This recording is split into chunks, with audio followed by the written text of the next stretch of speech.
Perfectionism. Is it good? Is it bad? Is it somewhere in between? Well, I'm not too sure, but in this video, I'm going to discuss why perfectionism causes anxiety and how you can use perfectionism against itself to not only overcome anxiety, but to become the person you've always wanted to be. So, to demonstrate why perfectionism causes anxiety, I'm going to attempt to draw a perfect circle. And so I've been practicing this a lot. I'm just going to draw, that's going to be the center of the circle. And I'm going to attempt to draw, if I just stay really focused, I'm going to attempt to draw a perfect circle. Hey, what do you know? It's perfect. I finally drew a perfect circle, right? Well, not exactly. You can tell just by looking at it that it's not perfect. But we do know what a perfect circle would look like, right? A perfect circle would mean that from the center to any edge, we would always get the exact same distance. So if this was 4 inches, then this would be 4, and this would be 4, and that would be 4, and that would be 4.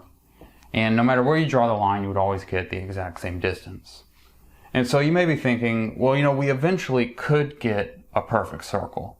If we used a ruler or a compass or a piece of string, we could get it to be the exact same distance all the way around. And in a sense, that would be perfect.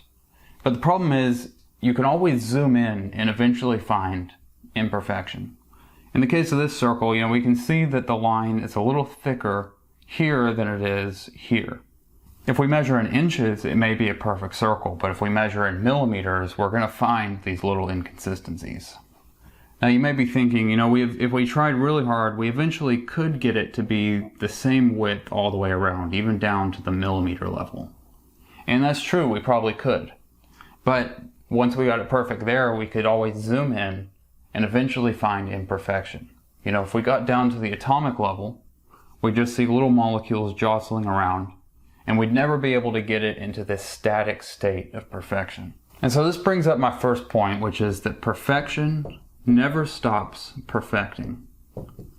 Perfection never stops perfecting. And what that means is that perfection only exists at a given resolution.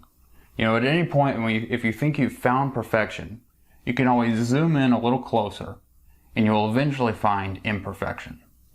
And the reason that perfectionism causes anxiety is because when you're a perfectionist, you're setting a goal that you can literally never achieve. And the reason it causes anxiety is because of a little thing called all or nothing thinking. And write that here, all or nothing thinking.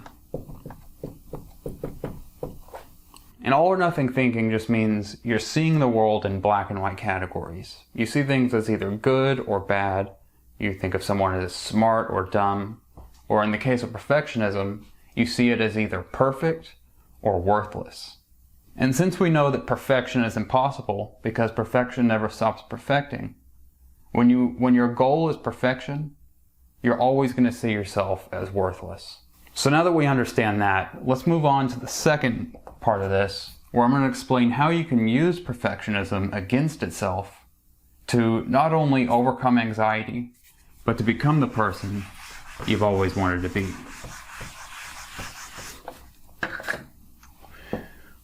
And to do this, I'm going to draw 2 circles. These are going to be 2 imperfect circles, but the first circle, this one represents your current self.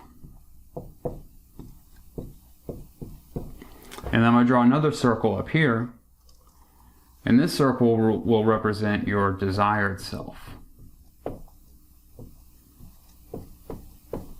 So what's the difference between your current self and your desired self? What makes this one so desirable? Well, let's list off a few traits so that we can maybe understand it a little better.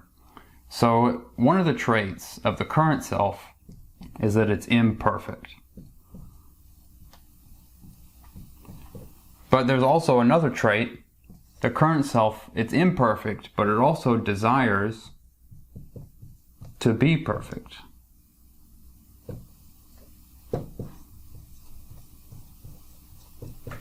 And what's interesting here is that When your current self is constantly desiring to be perfect, but it's also constantly acknowledging the fact that it's imperfect. And when you combine these two, what that results in is anxiety. Because, we have this strong desire to be perfect, but we're constantly acknowledging that we're not meeting that desire. So how does this differ from the desired self? Well, I'd say in the case of perfectionism, the desired self is perfect. So how do we get from here to here? How do we move from our current self and become our desired self? Well, let's look at a couple of the differences. So the first thing that sticks out is that this one is perfect and this one is imperfect. But the problem is that we don't have control over that because we know that perfection never stops perfecting. So we don't really know how to become perfect. So instead of trying to become perfect, let's try to become just more like our desired self. And one thing that you'll notice is that the current self desires to be perfect, but the desired self doesn't desire to be perfect because it already is. So if we want our current self to be more like our desired self, we can just get rid of the desire to be perfect, and now we're a lot more like our desired self. We've removed a characteristic that the current self has that the desired self doesn't. And what's really cool is when you get rid of this, you also get rid of this. If you get rid of the desire to be perfect, the current self can kind of relax into the fact that it's imperfect. But it seems like I'm kind of oversimplifying it. How do we just get rid of the desire to be perfect? If it was so easy to just get rid of the desire, wouldn't we all just do it? Now, another way to think about this desire to be perfect means that the current self is results oriented.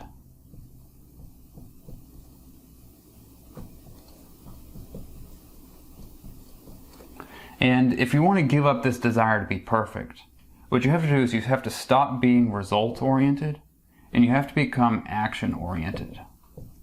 So instead of worrying about the results, what you actually can't control, you end up focusing on the one thing that you can control, which is your action.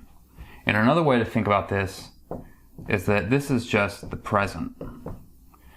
And so another trait that the desired self has that we didn't mention earlier is the desired self must be mindful.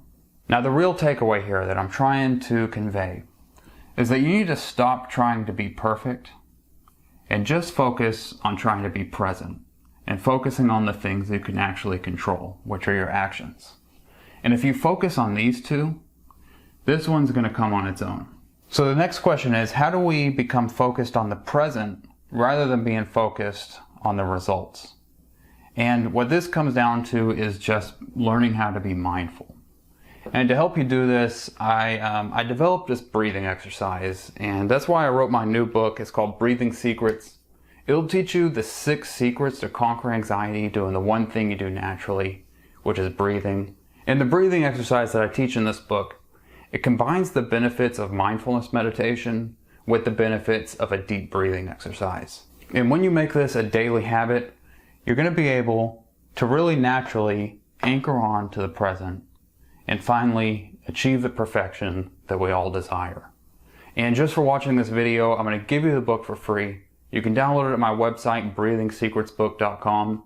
I'll put the link down below. These are the 6 secrets that helped me go from severe anxiety, where I was so worried about the fact that I wasn't perfect, to where I am today, which is a lot more calm, focused, and relaxed. And like I said, you can download it for free. I'll put the link down below. If you found this video helpful, make sure to click the subscribe button. And if you feel like it, go ahead and click that thumbs up too. Go download Breathing Secrets. It's totally free. Thanks so much for watching, and I will see you in the next video.